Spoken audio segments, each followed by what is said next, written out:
Kita dengar pidato Pak Jokowi yang sangat semangat dan menggelegar tentang isu perubahan. Mari kita cermati dengan sehat dan cerdas. Saya ingin berbagi visi, berbagi mimpi besar, berbagi cita-cita besar bangsa ini. Tadi dalam perjalanan saya dari istana ke tempat ini, saya membayangkan akan jadi apa, akan menjadi seperti apa Indonesia ini di 100 tahun kemerdekaannya, yaitu tahun 2045. Kemudian saya flashback gedung ini, Jakarta Theater, di sekitar tahun 1970-an. Ini adalah tempat yang paling megah di Jakarta saat itu, tahun 1970. Dan tahun itu, tahun 1970-an, saya belum menginjakkan kaki saya di Jakarta. 1970, belum pernah ke Jakarta saya. Masih di Solo, masih di bantaran sungai, rumah saya. Habis kena gusur. Ya benar, tahun 1970. Dan masih di Subang. Tapi di tahun 2023 ini, saya berdiri di sini sebagai Presiden Republik Indonesia. Artinya apa? Dalam 50 tahun, perubahan signifikan itu sangat bisa terjadi. Jika kita berani, jika kita mau, dan jika kita punya nyali. Jika kita punya nyali. Bertekad, berusaha keras, bekerja keras untuk berani melakukan lompatan. Inilah yang kita perlukan. Bapak, Ibu, dan saudara-saudara sekalian yang saya hormati,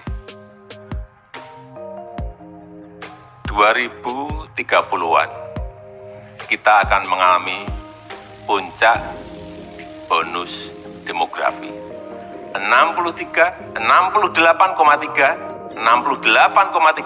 total penduduk Indonesia berusia produktif.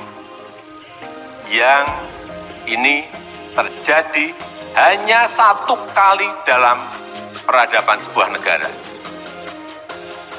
Bonus demografi itu hanya terjadi 1 kali dalam peradaban sebuah negara. Ini bisa menjadi peluang, tapi ini juga bisa menjadi sebuah bencana kalau kita tidak bisa mengelolanya. Saya baca di berita, ini di negara yang lain, saking sulitnya mencari kerja, lulusan S2 yang seharusnya bisa menjadi guru, saat ini menjadi tukang sapu. S2. Di sebuah negara di Afrika, di 2015 juga mendapatkan bonus demografi. Tapi dalam 7 tahun, justru yang terjadi pengangguran melonjak menjadi 33,6%. Saya tidak usah sebut negaranya mana, tapi saya yakin Bapak, Ibu, dan saudara tahu. Dan kita tidak ingin terjadi seperti itu. Oleh sebab itu, kita harus bekerja keras. Sekali lagi, kita harus bekerja keras memanfaatkan peluang ini. Kita harus punya perencanaan taktis. Bukan perencanaan, tapi perencanaan taktis. Visinya juga visi taktis.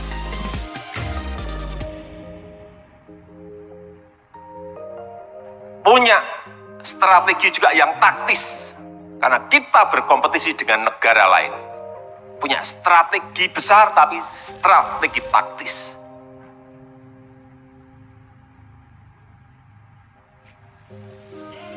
Itu yang dulu-dulu kita nggak memiliki.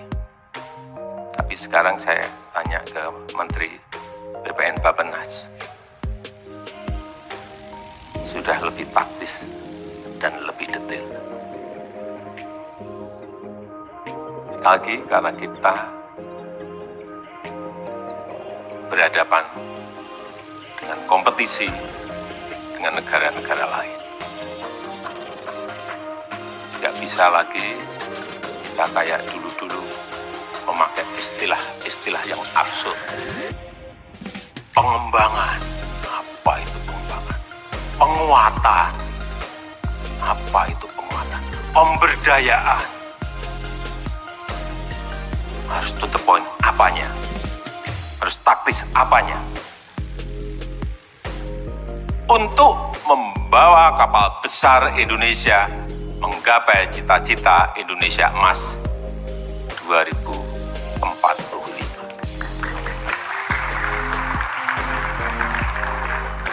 Jadi rencana taktis, visi taktis, strategi besar tapi strategi yang taktis, kemudian berani mengeksekusinya. Sekali lagi, untuk membawa kapal besar bangsa Indonesia menggapai cita-cita Indonesia Emas 2045 menjadi 5 besar ekonomi dunia. Peluangnya ada, hitung-hitungannya saya sudah dengar semuanya. Dari Bappenas saya sudah dengar kalkulasinya, dari McKinsey saya sudah dengar hitungannya, dari IMF saya sudah dengar hitungannya, dari Bank Dunia, World Bank juga saya dengar hitung-hitungannya, hampir mirip-mirip. Tetapi tantangannya itu juga tidak mudah. Kita perkirakan untuk GNI per kapita tahun ini kita sudah mencapai angka 5.000, berapa Bu Menteri Keuangan? 5.000 lebih sedikit. 5.030 US dollar di tahun 2023. Perkiraan kita di tahun Indonesia Emas 2045 itu berada di angka kira-kira 23.000 sampai 30.300 US dollar per kapita. Lompatannya. Tingkat kemiskinan sekarang ini meskipun sudah single digit, yaitu di angka 9,57%, tapi ini masih tetap angka itu saya harus sampaikan masih tinggi. Dan di tahun 2045 diperkirakan di 0,5 sampai 0,8%. Tapi bukan hal yang mudah, bukan hal yang gampang. Menurut saya ada 3 hal pokok penting yang menjadi acuan, sebagai acuan. Yang pertama, untuk menggapai itu, yang pertama, penting stabilitas bangsa ini harus terjaga. Stabilitas bangsa ini harus terjaga. Tidak ada satu negara pun yang berhasil mencapai sebuah kemakmuran saat kondisinya tidak stabil. Nggak ada. Tunjukkan negara mana. Saat negaranya terpecah, nggak akan yang namanya mencapai kemakmuran. Negara itu berkonflik, nggak akan tercapai yang namanya itu kemakmuran. Kisruh terus, nggak akan yang namanya akan mencapai sebuah kemakmuran. Sekali lagi, stabilitas. Yang kedua, harus ada keberlanjutan dan kesinambungan. Harus. Kalau sudah kepemimpinan 1, kedua, ketiga sudah sampai ke SMA, mestinya kepemimpinan yang keempat itu diteruskan untuk masuk ke universitas. Jangan balik lagi ke SD lagi.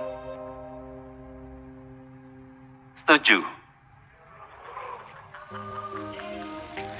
Kepemimpinan itu ibarat tongkat estafet. Sekali lagi, kepemimpinan itu ibarat tongkat estafet. Bukan meteran pom bensin. Kalau meteran pom bensin itu, Pak, dimulai dari nol ya. Sama ditunjukkan ini. Apakah kita mau seperti itu? Enggak kan? Masa kayak meteran pom bensin? Mestinya kalau sudah dari TK, SD, SMP, ini ya kepemimpinan berikut masuk ke SMA, universitas. Nanti kepemimpinan berikut masuk ke S2, S3. Mestinya seperti itu.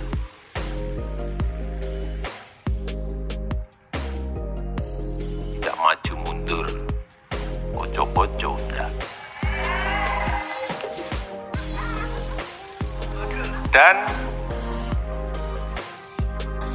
pembangunan Indonesia sentris penting. Hilirisasi industri sangat penting. Inilah nanti yang akan melompatkan kita. Kalau hilirisasi ini berhasil, kita akan melompat. Membangun, misalnya urusan hilirisasi mineral, membangun ekosistem EV baterai. Bagaimana yang dulu kita ekspor hanya mentahan, nikel ekspor hanya mentahan, bisa jadi katot, bisa jadi prekursor, bisa jadi lithium baterai. Bagaimana mencapai ekosistem besarnya? Ini yang tidak mudah. Perlu kerja detail, perlu dicek terus di lapangan. Itu pun bisa meleset. Apalagi tidak. Perkebunan. Hasil-hasil perkebunan jangan diekspor mentah-mentah saja. Crude, palm oil, CPO. Kenapa nggak dibuat barang setengah jadi dan jadi?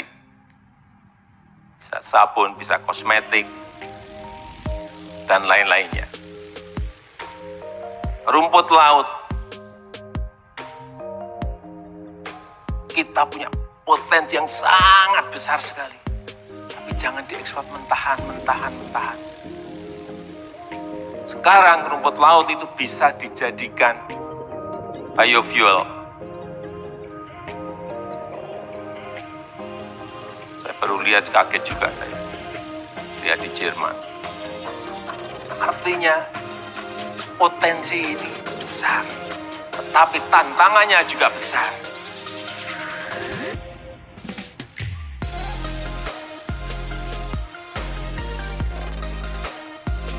Kemudian yang kedua, IKN Nusantara, ibu kota Nusantara. Banyak yang bertanya ke saya, itu apa sih Pak?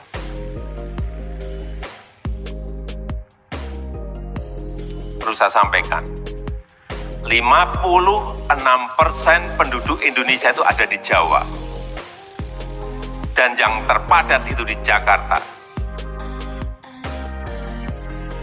56% penduduk kita ada di Jawa, berarti 149 juta dari 17.000 pulau, itu 149 juta itu ada di Pulau Jawa.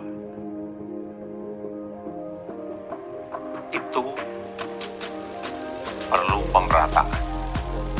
GDP ekonomi kita 58% itu juga ada di Jawa. Yang 17.000 pulau yang lainnya diberi bagian apa?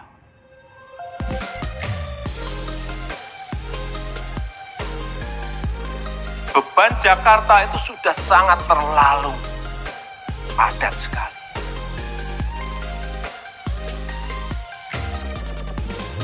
Sebagai kota pendidikan, sebagai kota pariwisata, sebagai kota bisnis, sebagai kota ekonomi, sebagai kota pemerintahan,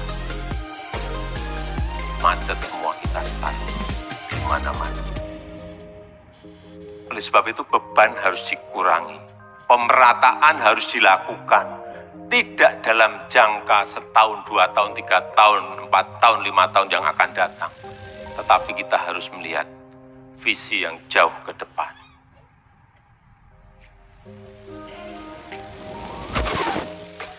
Oleh sebab itu, hilirisasi IKN Nusantara ini harus diperkuat, harus dilanjutkan, harus ditingkatkan. Kemudian yang ketiga adalah SDM, sumber daya manusia. Ini kekuatan besar kita. Jangan, tapi juga jangan hanya menang dari segi jumlah, tetapi juga harus dari segi kualitas SDM-nya. Baik secara fisik, skill, karakter produktif, dan karakter disiplin yang harus kita benahi total. Di Korea Selatan, sebagai contoh, ini dalam 8 tahun mampu keluar dari middle income trap, jebakan negara berpendapatan menengah. Angkanya di tahun 1987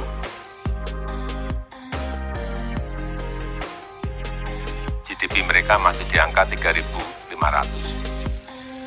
Di tahun 1987 3.500. Kemudian GDP di tahun 1995, 8 tahun setelah itu, melompat menjadi 11.800. Lompatan seperti inilah yang perlu kita tiru, perlu kita contoh. Karena apa? Karena kualitas SDM yang fokus pada teknologi dan produktivitas. Bapak, Ibu, dan saudara-saudara sekalian, Indonesia emas tidak bisa hadir otomatis, tapi sekali lagi butuh direncanakan dengan baik, butuh fokus yang sama, butuh panduan, butuh haluan, sehingga saya harap RPJPN yang diluncurkan ini dapat menjadi pedoman kita bersama. Apa sih pedoman kita? Ada di situ. Dan terlepas dari itu semua, bagaimanapun baiknya sebuah perencanaan, bagaimanapun baiknya sebuah perencanaan akan sia-sia jika tidak dibarengi dengan kemampuan eksekusi yang baik. Nggak ada artinya. Oleh sebab itu, untuk mencapai Indonesia Emas 2045, dibutuhkan, sangat dibutuhkan, smart execution.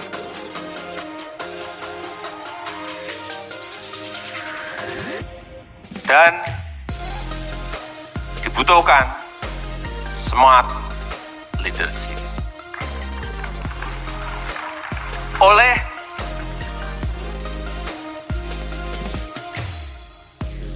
strong leadership yang berani dan pandai mencari solusi dan yang punya nyali. Tapi jangan bicara Pilpres di forum ini. Nanti di forum yang lain saja. Saya rasa itu yang ingin saya sampaikan. Dan dengan mengucap Bismillahirrahmanirrahim pada pagi hari ini, secara resmi saya luncurkan rancangan RPJPN tahun 2025 2025. Terima kasih. Wassalamualaikum warahmatullahi wabarakatuh. Sangat tegas pidato Pak Jokowi, visioner dan sangat menarik untuk kita cermati, dan mudah-mudahan bisa membuat melongo bagi yang punya ide perubahan. Mohon bisa di subscribe, like, dan komentar. Terima kasih.